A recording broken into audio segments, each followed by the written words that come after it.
Well, good afternoon, early evening here in Florida, July 1st, 2021. This may be a rather long post and may also be a rather political post. It is partially my opinion and partially some reading that I would like to bring to your attention. We're about to celebrate July 4th, our Independence Day.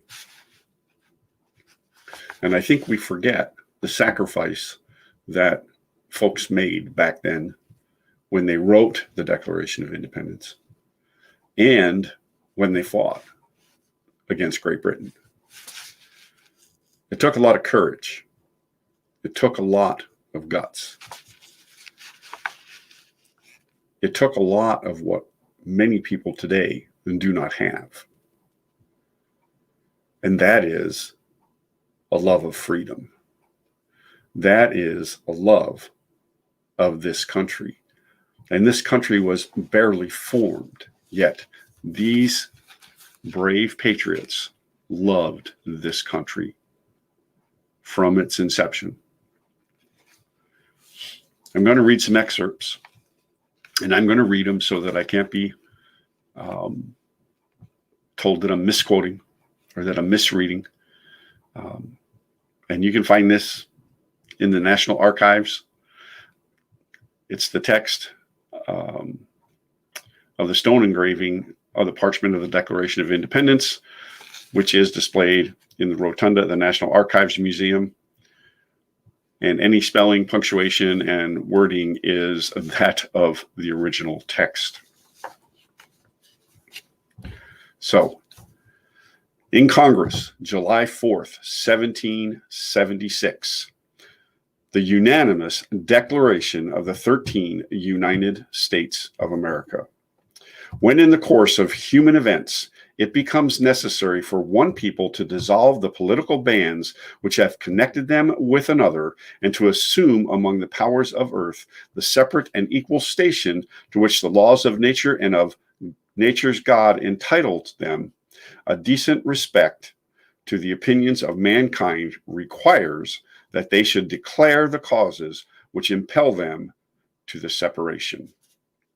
We hold these truths to be self-evident, that all men are created equal, that they are endowed by their Creator with certain unalienable rights, that among these are life, liberty, and the pursuit of happiness, that to secure these rights, governments are instituted among men, deriving their powers from the consent of the governed, that whenever any form of government becomes destructive to these ends, it is the right of the people to alter or to abolish it and to institute a new government, laying its foundation on such principles and organizing its powers in such form as to them shall seem most likely to affect their safety and happiness.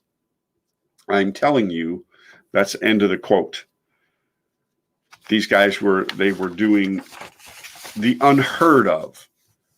They were breaking away from Great Britain. Let me read just some excerpts out of the document, the entire document. No, most of us, hey, Mary, it's good to see you on today. It's really good to see you. We know those first two paragraphs, or partial paragraphs. But here's some of the reasons that they gave to the British Crown for breaking away. And this was, mind you, 1776. Quote, "He has refused his assent to laws the most wholesome and necessary for the public good.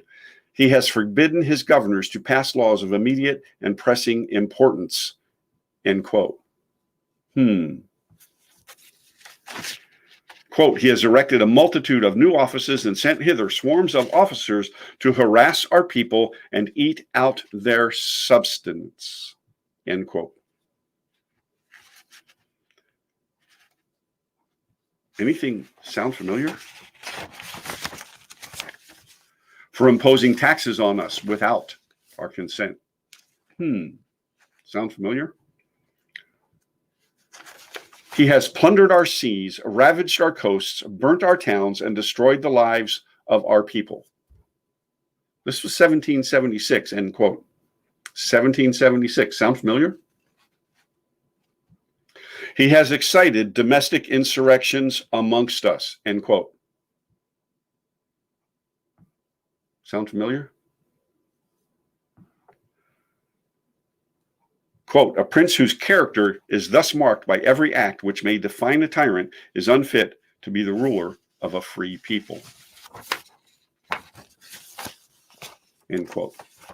Quote, that these united colonies are and of right ought to be free and independent states, that they are absolved from all allegiance to the British crown, and that all political connection between them and the state of Great Britain is and ought to be totally dissolved, and that as a free and independent states, they have full power to levy war, conclude peace, contract alliances, establish commerce, and to do all other acts and things which independent states may of right do. And for the support of this declaration, with firm reliance on the protection of divine providence, we mutually pledge to each other our lives, our fortunes, and our sacred honor. You have a politician, that's end quote, by the way. You have a politician today that would do that? I don't think so. I don't think so. We live in a time where we're relying way too much on the government. A great Democrat said this: ask not what your country can do for you, but what you can do for your country.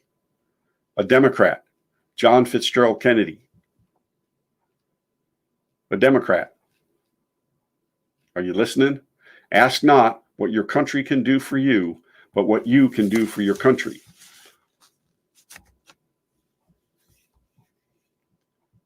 We've come through a rough year. 2020 was tough for a lot of people and a lot of reasons. I don't see it getting a whole lot easier. But we must stand up and be Americans.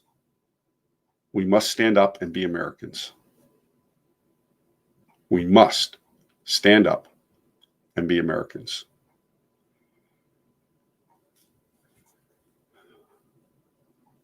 As you celebrate this weekend, most of you have an extra day off.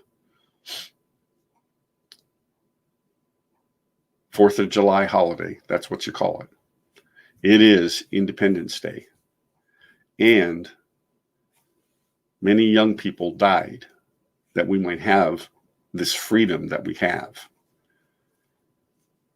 And there are people, young and old alike, trying to take those freedoms away from us. It's time for great Americans to rise up and speak out and tell the truth. I pray a peaceful weekend for you. I pray that you are able to celebrate with your families. I pray that you are able to have the freedoms that we are guaranteed in our Declaration of Independence and the Constitution of the United States of America. This has been Sam McEwen. God bless, live intentionally, and be very, very blessed, my friends.